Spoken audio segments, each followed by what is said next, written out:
நான் ஒரு தீவிரமான அதிமுக தொண்டன். பல குடும்ப வாரிசு அரசியலுக்கு மத்தியில ஒரு அடிமட்ட தொண்டன் தமிழகத்தோட முதலமைச்சராகவும் கட்சியோட பொதுச் செயலாளராகவும் ஆக முடியும்னா அது எங்க அதிமுக மட்டும் தான் சாத்தியம். அதிமுகன்றது வெறும் கட்சி இல்லங்க, என்ன மாதிரி 2 கோடி தொண்டர்களோட குடும்பம். இந்த 200க்கும் 300க்கும் மாரடிக்கிற கைகூலி கூட்டம் நாங்க இல்ல. கட்சி பதவியிலையும் இருப்போம், கட்சிக்காக போஸ்டரும் ஒட்டுவோம். மக்களோட நலனுக்காகவும் தமிழரோட பெருமைக்காகவும் ஓயாம உழைச்ச எங்க கட்சி புரட்சி தலைவர் எம்ஜிஆர் அம்மா வழியில தமிழ்நாட்டோட முன்னேற்றத்துக்கு இன்னைக்கும் அரணா நிக்குதுன்னா அதுக்கு முக்கிய காரணம் எங்க எடப்பாடியார். யோசிச்சு பாருங்க, ஒரு கிளை செயலாளரா வாழ்க்கையை ஆரம்பிச்சு தன் உழைப்பால மட்டுமே ஒரு மாநிலத்தோட முதலமைச்சராகி நம்மள மாதிரி கோடிக்கணக்கான தொண்டர்களுக்கும் நாமளும் ஒரு நாள் பெரிய ஆளா வரலான்னு ஒரு நம்பிக்கையை விதைச்சவர் அவர்தான் எங்க பொதுச் செயலாளர் எடப்பாடியார்.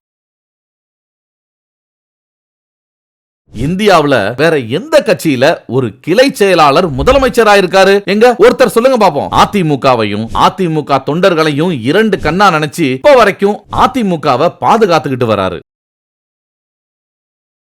ஆனா இன்னைக்கு சில பேரு கட்சி 2ஆ போச்சுன்னு சொல்லிக்கிட்டு வராங்க. கட்சி 2ஆ போச்சுன்னு சொல்லிக்கிட்டு வரவங்க கிட்ட சில கேள்விகள் கேட்கணும். முதல்ல சசிகலா டிடிவி கிட்ட கேக்குறேன், உங்களுக்கும் அதிமுக கட்சிக்கும் என்ன சம்பந்தம்? அம்மா உங்களை 2011லயே அடிப்படை உறுப்பினரா கூட இருக்க கூடாதுன்னு சொல்லி கட்சியை விட்டு நீக்கினாங்க. அப்படி இருக்கிறப்ப நீங்க எப்படி கட்சிக்குள்ள திரும்ப வரணும்னு நினைக்கலாம்? அடுத்ததா ஓபிஎஸ், நீங்க முதலமைச்சர் பதவியில இருந்த வரைக்கும் வாயை திறக்காம பதவியை புடுங்கினதும் தர்ம யுத்தம்னு சொல்லி ஏன் டிராமா போட்டீங்க? நம்பிக்கை வாக்கெடுப்பு நடத்துறப்ப எதுக்கு அதிமுகவுக்கு எதிராக செயல்பட்டீங்க?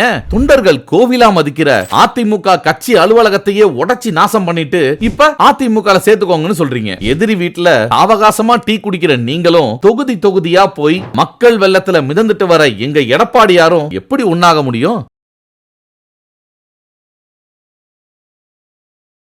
இன்னைக்கு அதிமுக கட்சிக்குள்ள வரணும்னு நினைக்கிற ஓபிஎஸும் டிடிவியும் தான் அதிமுகவோட ஆஸ்தான சின்னமான இரட்டை இலையை எதிர்த்து பலாப்பழ சின்னத்திலையும் குக்கர் சின்னத்திலையும் போட்டி போட்டீங்க. அதெல்லாம் நாங்க மறந்துடுவோம் நினைச்சீங்களா? அடுத்த கேள்வி, எதிர்கட்சியா இருக்கிறப்ப இந்த திமுக அதிமுக பாஜகவுக்கு அடிமையா இருக்கும்னு சொல்லி மக்களை திசை திருப்பினீங்க. ஆனா அவங்க கிட்ட அதிமுக எந்த விஷயத்துல அடிமையா இருந்துச்சுன்னு கேட்டா அதுக்கு எதுவுமே சொல்ல மாட்டாங்க. உண்மையை சொல்லணும்னா அதிமுக ஒன்னும் பாஜகவுக்கு அடிமையா இருக்கல, இணக்கமா இருந்துச்சு. அதனால பல நலத்திட்டங்கள் தமிழ்நாட்டுக்கு வந்துச்சு. அதுக்கு சிறந்த உதாரணம் 11 மருத்துவக் கல்லூரி. எந்த ஒரு அரசும் ஒரே ஆட்சியில 11 மருத்துவக் கல்லூரியை அமைச்சதா சரித்திரமே இல்ல. நீட் ரகசியம் எங்களுக்கும் தெரியும்னு மாணவர்களை ஏமாத்தின திமுகவுக்கு மத்தியில மருத்துவக் கல்லூரியை கட்டி அரசு பள்ளி மாணவர்கள் படிக்க 7.5% இடஒதுக்கீடும் கொண்டு வந்து பல மாணவர்களோட மருத்துவ கனவை நனவாக்குனாரு எடப்பாடியார்.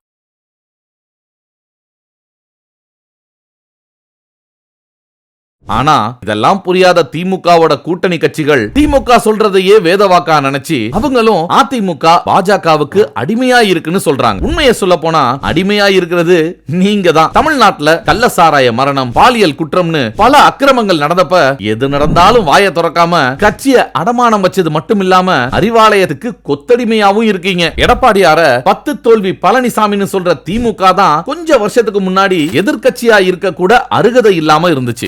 2021 தேர்தல்ல அத்தனை கூட்டணி கட்சிகள் இருந்தும் அவ்வளோ செலவு பண்ணியும் பயம் தாங்காம பொய்யான வாக்குறுதி கொடுத்துதான் ஆட்சியை பிடிச்சது. காரணம் 3வது முறையும் அதிமுக ஆட்சி அமைஞ்சிடுன்ற பயம். திமுகவோட பித்தலாட்டத்தை போன தேர்தல்ல பார்த்து தெரிஞ்சுக்கிட்ட மக்கள் ஸ்டாலினுக்கு ஓட்டு போட்டு ரொம்ப பெரிய தப்பு பண்ணிட்டோன்னு பின்னாடிதான் புரிஞ்சுக்கிட்டாங்க. ஆனா அதிமுக ஆட்சி பொறுப்பேற்ற கொஞ்ச நாள்லயே கஜா புயல், நிவர் புயல், கொரோனான்னு எது வந்தாலும் திமுக மாதிரி மக்களை அம்போன்னு விடாம மக்களுக்காக ஓடி ஓடி வேலை செஞ்சு பேரிடர் காலத்திலையும் தமிழ்நாட்டுல சிறப்பான ஆட்சி நடத்தி காமிச்சாரு எடப்பாடியார்.